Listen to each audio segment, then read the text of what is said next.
was throwing the ball very well today.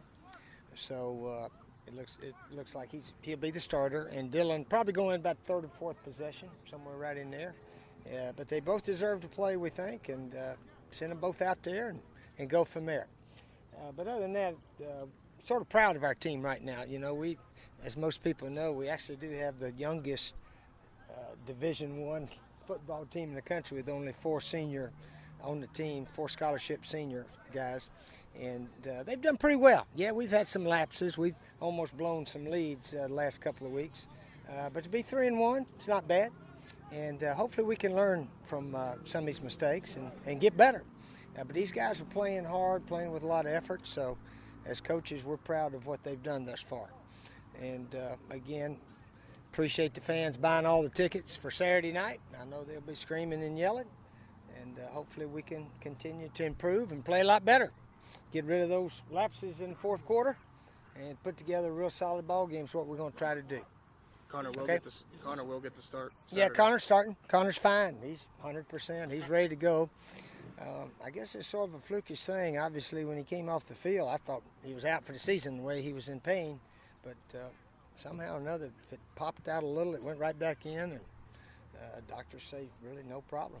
So he's fine. Is he the toughest quarterback that you've ever had? I mean, like you said, it looked pretty bad when he went down on Saturday. Well, it looked bad, but it wasn't that bad. So it must have been some pain in there that went away. So, yeah, he was back firing Monday night, so he's fine. So it shouldn't be a hot one. We've had some hot games this year. I tell you, it was a steamer down there in Orlando, and but our conditioning I think paid off. I thought everybody was tired, but I thought UCF guys got a little tired. Obviously, everybody gets tired in that kind of weather, but we hung in there pretty tough. Well, since you brought it up, I mean, I think people don't realize what an impact a strength coach has on a program. Just talk about what Joe's done since he's taken over. Well, he's done a super job. He and his staff. Conditioning, as we all know, is a vital part of every sport. And conditioning, and on a day like that, and like our North Carolina game, I mean, it kicks in the second quarter. It starts then and then continues through the game.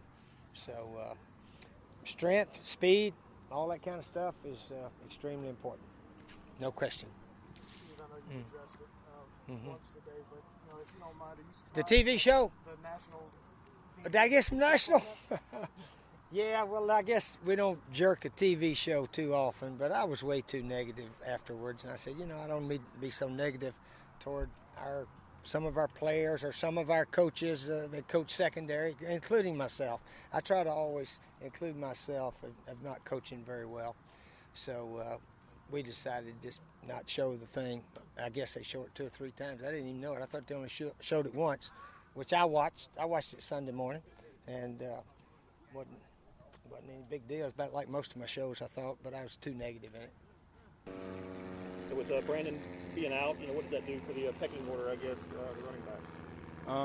It changes it up a little bit, and we have David Williams. We'll get him ready to play. Can you talk about your health and your carries based on that performance? Do you feel more confident now than you have so far?